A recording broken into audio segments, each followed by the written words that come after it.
Bueno, hay algunos reparos que han surgido a esta idea de monitorear la movilidad a través de los celulares, esto con el objetivo de poder garantizar el respeto a las cuarentenas. Queremos conversar del tema y para eso tomamos contacto con el presidente del Consejo para la Transparencia, Jorge Jaraquemada. ¿Qué tal? ¿Cómo está? Buenas tardes.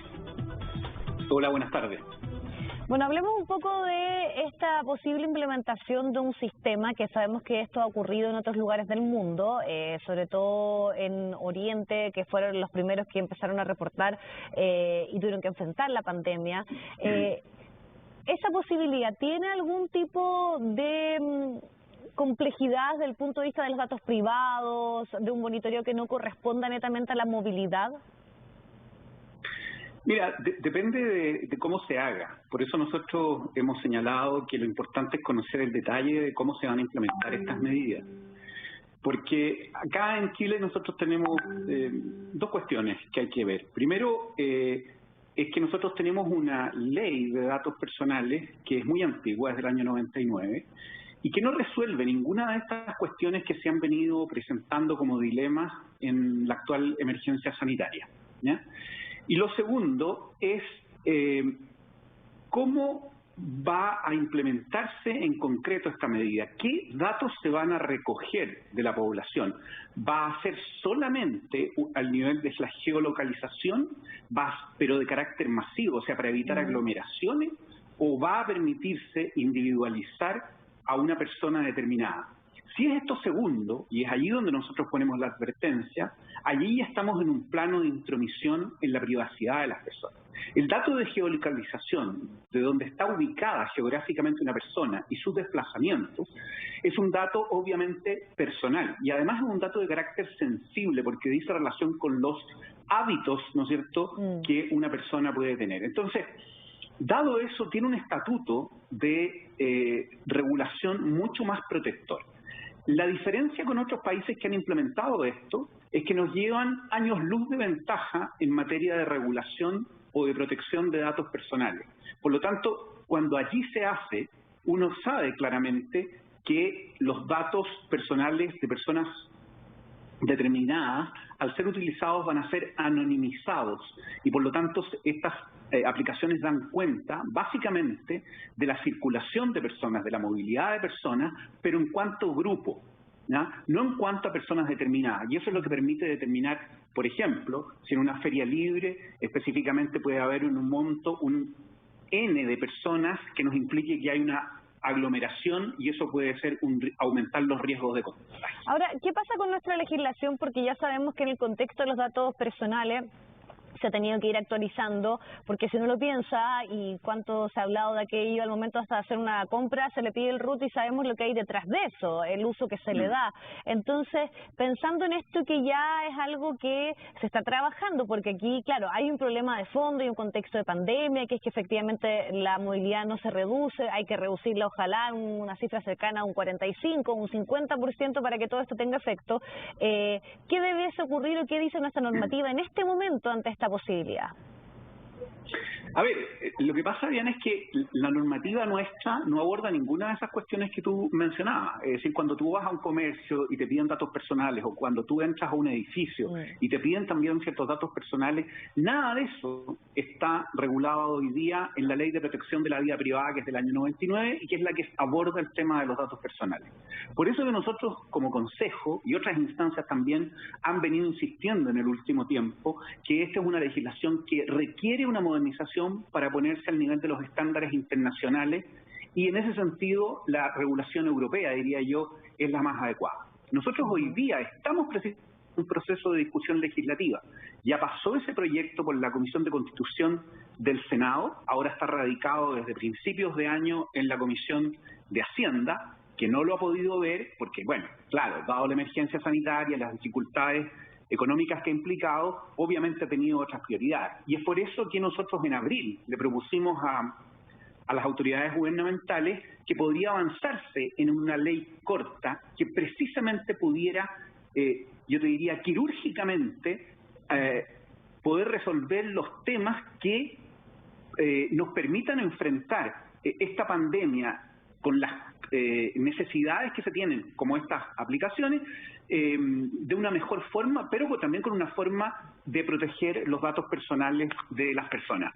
Yo no estoy diciendo que estas aplicaciones no se puedan implementar. Se pueden implementar, sin duda, pero lo que hay que hacer para resguardar los datos personales sensibles de personas, y obviamente la geolocalización lo es, en cuanto a persona determinada, no en cuanto a grupos de personas para detener, es que estén suficientemente protegidos, que sepamos, digamos, cuál es el principio que nos habilita primero a tratar esos datos.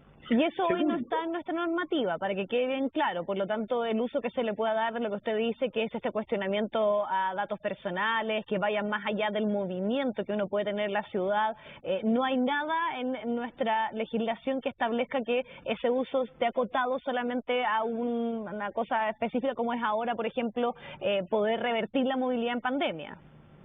Exactamente. Nosotros no tenemos, salvo una excepción, que es en el ámbito estrictamente de la salud, en que la autoridad, sin consentimiento de los titulares de los datos, puede tratarlos, precisamente porque es un tema de salud. En otros ámbitos no existe esa misma habilitación de carácter legal. Por lo tanto, dependemos del otro principio habilitante, que es el consentimiento de los titulares. Por ejemplo, cuando se creó la Corona App, que fue una idea del gobierno, esa Corona App también tiene complejidades, pero ¿cómo lo zanjas tú? Porque la persona, al bajar la aplicación, da su autorización para el uso de sus datos personales, por lo tanto hay un consentimiento de la persona. Pero acá, en la aplicación que se está comentando, no lo hay. Entonces, lo importante acá es que si no hay un principio habilitante en la ley, ¿no es cierto?, al menos tengamos claridad respecto de la finalidad. ¿Qué se va a hacer con esos datos que se recolectan? Y segundo, con la proporcionalidad, es decir, que los datos recolectados sean los mínimos para satisfacer el propósito que se tiene. Y en ese sentido, yo creo que estas aplicaciones pueden ser una enorme utilidad para la finalidad o el objetivo que se busca, que es restringir o bajar fuertemente la movilidad que nosotros vemos en cuarentena, pero debe hacerse, primero, protegiendo los datos personales de las personas, y yo creo que la mejor forma para eso es que esos datos tratados sean efectivamente anonimizados. Es decir, que yo sepa que se desplazan grandes grupos en un cierto sector, perfecto, pero no que sepa que Juan, que Pedro, que Diego, que Susana y Beatriz están en ese desplazamiento. Esa sería la forma, creo yo, de zanjar este tema ante la ausencia de regulaciones. Exacto. Quisiera preguntarle, ya que usted encabeza el Consejo para la Transparencia, ¿cuál es su parecer respecto a lo que se dio a conocer hoy día, que es que más de 3.000 personas han fallecido por situaciones que se podrían atribuir al COVID-19? Y en toda esta discusión, ¿qué es lo que está de fondo? Si es que efectivamente este fue un dato que se ocultó, si hay una diferencia en lo que se le entrega como información a los ciudadanos chilenos respecto a lo que exige, por ejemplo, la OMS, pensando en el concepto que está detrás, que es el manejo y el requerimiento y la transparencia que se debe dar al momento de entregar una información tan fundamental como esta. Así es. Mira, yo creo que las decisiones en una situación tan compleja como la que estamos viviendo se legitiman con transparencia. La transparencia coadyuva a que la gente se informe, sepa y crea en que las medidas que se están implementando son las adecuadas para salir adelante. Y por lo tanto yo creo, insisto, que la transparencia es un elemento legitimador de las decisiones de la autoridad. En ese sentido, nosotros desde un primer momento hemos ido haciendo recomendaciones de distinto orden a diversas autoridades para que transparenten más y mejor.